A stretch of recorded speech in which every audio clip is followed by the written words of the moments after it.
seja bem-vindo ao podcast Momento Ciência do CREFIT 3. Aqui é um espaço onde pesquisadores da fisioterapia e da terapia ocupacional vêm conversar com você, profissional, fisioterapeuta, terapeuta ocupacional, que é quem está na linha de frente da assistência. Aqui no podcast Momento Ciência do CREFIT 3, a gente descomplica e traz informações científicas de uma forma que fisioterapeutas e terapeutas ocupacionais de todas as especialidades e também os estudantes da graduação compreendam melhor um conteúdo científico específico, que é a base da prática profissional baseada em evidência. Eu sou Mônica Farias, sou jornalista do CREFIT 3 e hoje a gente convidou para conversar com vocês a doutora Andrea Nogueira Miana, que é especialista em ciências do treinamento esportivo, mestre em biomecânica da corrida e vários outros títulos que vocês vão encontrar na descrição. Tudo bem, doutora Andrea? Bem-vinda ao podcast. Tudo bem? É um prazer estar aqui com você. É muito bom falar sobre ciência, né, na nossa área. Então, obrigada pelo convite. E obrigada por ter aceito o nosso convite. E agora eu vou pedir para você conversar com quem está ouvindo a gente e vendo a gente sobre o que a gente vai conversar hoje. Então, a gente vai conversar sobre o meu artigo científico, né, que eu publiquei. E eu queria investigar uma pergunta, que é o seguinte: geralmente os corredores, quando eles começam a correr, eles vão comprar um tênis de corrida, né? Geralmente. Será que esses tênis de corrida que são fabricados para determinados tipos de pisada, para corrigir a sua pisada, corrigem mesmo? Né, os corredores eles buscam esses tênis na hora de comprar para tentar evitar lesão, tentar alinhar essa pisada, mas será que esses tênis realmente corrigem? Essa foi a pergunta que eu fiz no meu artigo, isso que eu queria investigar. Então vamos lá conversar sobre ciência?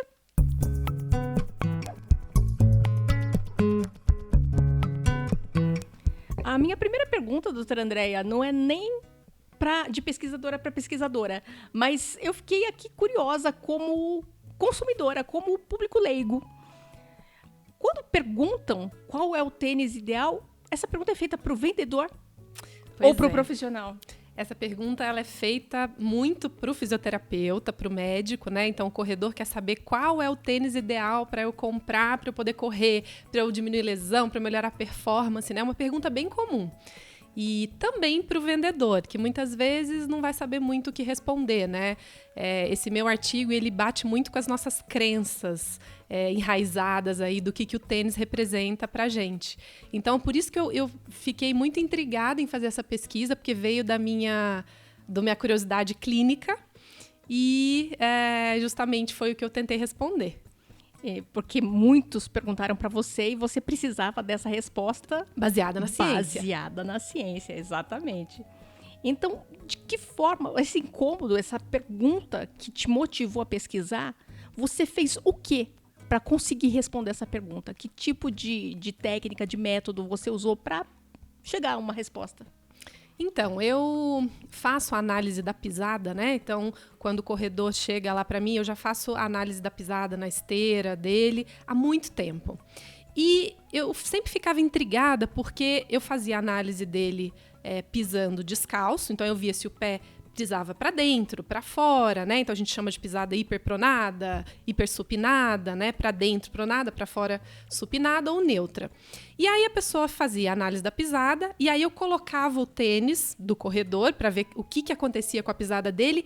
E por mais que o tênis, por exemplo, fosse para corrigir uma pisada para dentro, muitas vezes não corrigia, muitas vezes aumentava a pisada para dentro. Ou muitas vezes a pessoa colocava o tênis e a pisada ia para fora. E eu ficava intrigada com aquilo. Falei, gente, será que esses tênis que as indústrias de tênis dizem que corrige a pisada, corrige mesmo? Eu ficava intrigada com aquilo e eu queria responder aquilo através da ciência. Então, o que eu fiz? A gente chamou... a gente fez uma pesquisa com 111 corredores, né? Então é um N legal assim, para a gente responder o que acontece com a pisada das pessoas. A gente mediu a pisada delas descalço, eram corredores, né? Descalço na esteira. Tá? Como que eu fiz isso? Como é que eu medi essa pisada? Eu coloquei marcadores ali no calcanhar da pessoa, na perna da pessoa, e a gente mediu o ângulo do vetor que faz ali para a gente descobrir se a pessoa pisa mais para dentro, mais para fora, como é que é a pisada dela.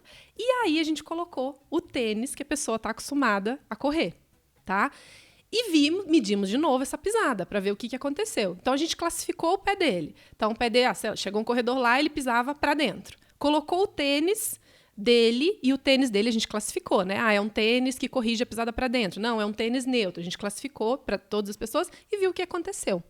Então, assim, eu pude descobrir se realmente o tênis que a pessoa estava usando corrigia ou não sua pisada, porque muitos dos corredores compram tênis justamente pensando nisso. Vou comprar o tênis para corrigir minha pisada pisa para dentro, então eu vou corrigir um tênis para pronação, essas coisas.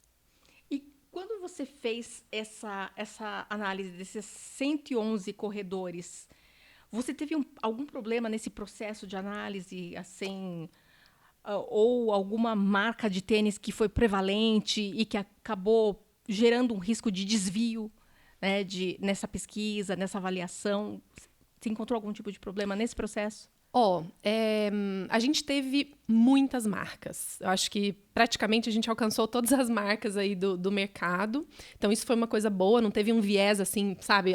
Teve mais tênis com essa marca do que outra. Uma das limitações é que, por exemplo, os marcadores, eles são colocados, quando vai analisar a pisada da pessoa no tênis, foram colocados no tênis. Então, muitas vezes, a gente não tem uma medida tão real, é uma limitação do artigo, porque você mede a pisada da pessoa, não exatamente no pé, mas sim na parte ali do tênis, onde fica no calcanhar. Então, esse foi uma limitação mesmo da pesquisa científica. E a gente sempre diz, né, Mônica, é impossível, humanamente impossível, você fazer uma pesquisa científica perfeita. A gente tenta o máximo que a gente consegue, mas sempre tem ali alguma coisa que limita. Uma outra dúvida que me surgiu agora. Os tênis eram dos próprios... Isso.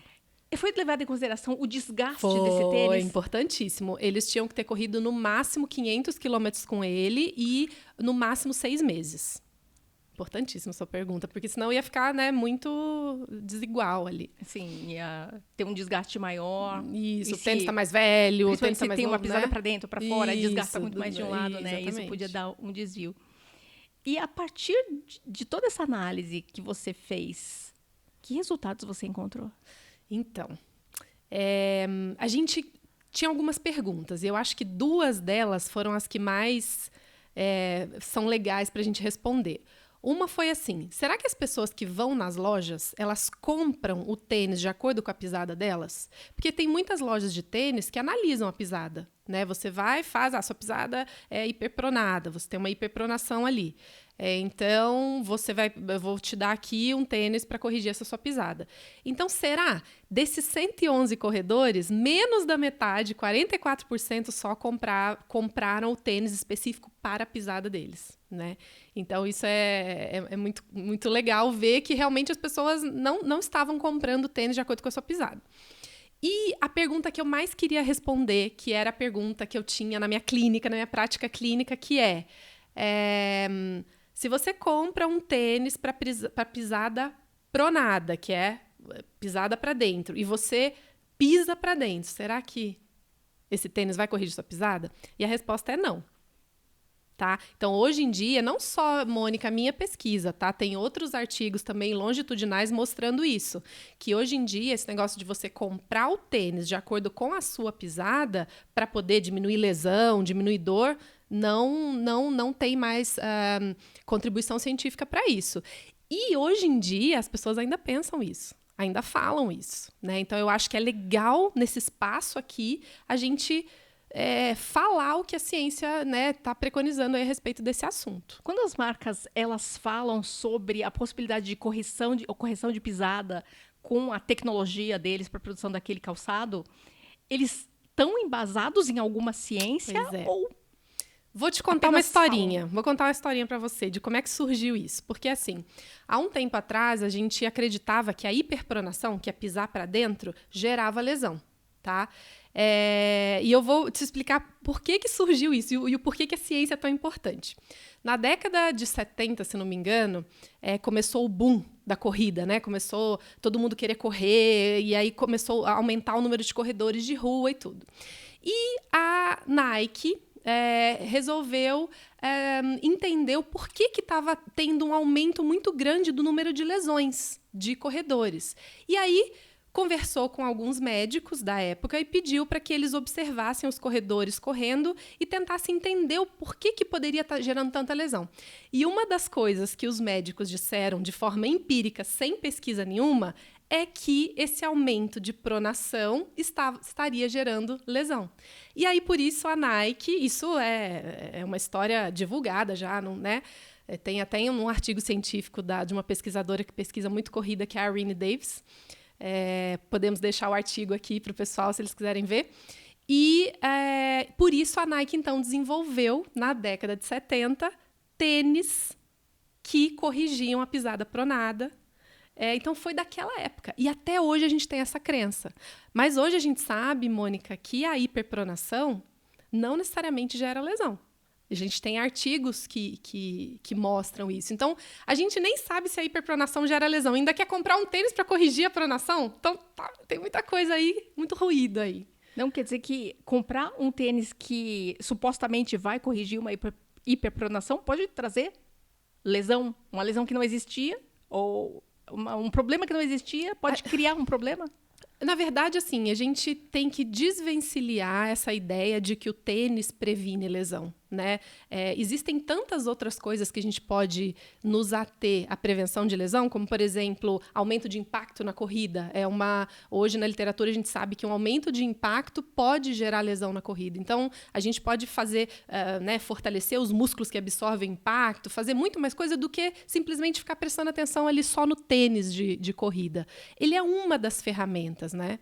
Então, a gente coloca ele endeusado, né? O tênis de corrida, vou comprar o tênis. Então, eu acho que é legal esse podcast para a gente usar um pouco o meu trabalho para a gente tirar essa ideia de que o tênis corrige a pisada, que o tênis previne lesão e que o tênis vai diminuir a dor porque corrigiu sua pisada, né?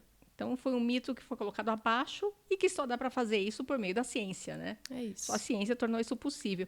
E agora eu queria saber, na sua prática, porque além de pesquisadora, você também atua clinicamente, Sim. Como é que essa sua descoberta impactou no trato com os atletas que você assiste? Nossa, muito.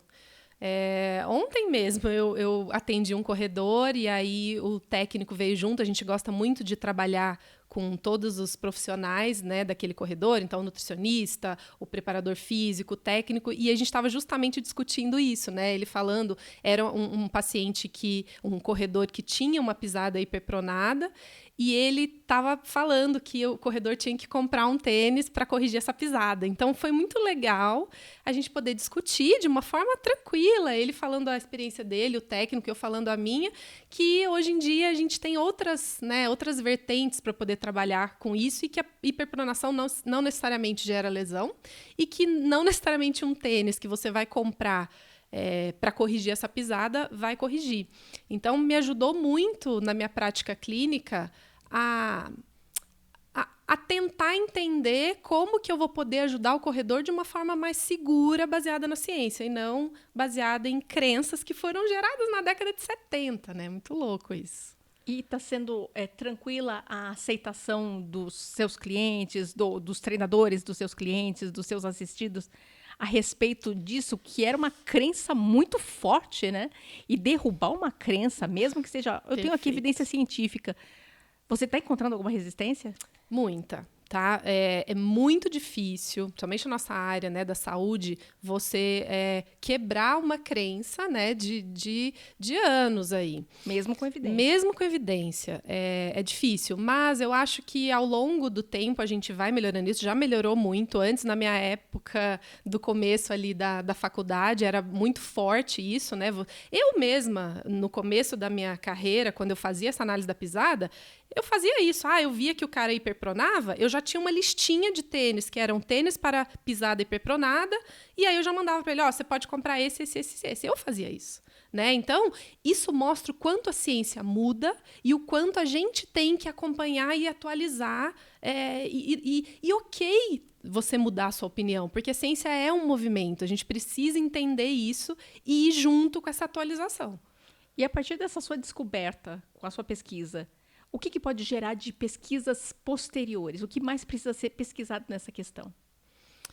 Olha, eu acho que na área da biomecânica, né, que é a área que eu estudo, a gente brinca que está engatinhando ainda. Tem pouca coisa na nossa área em relação a, por exemplo, lesões relacionadas à corrida.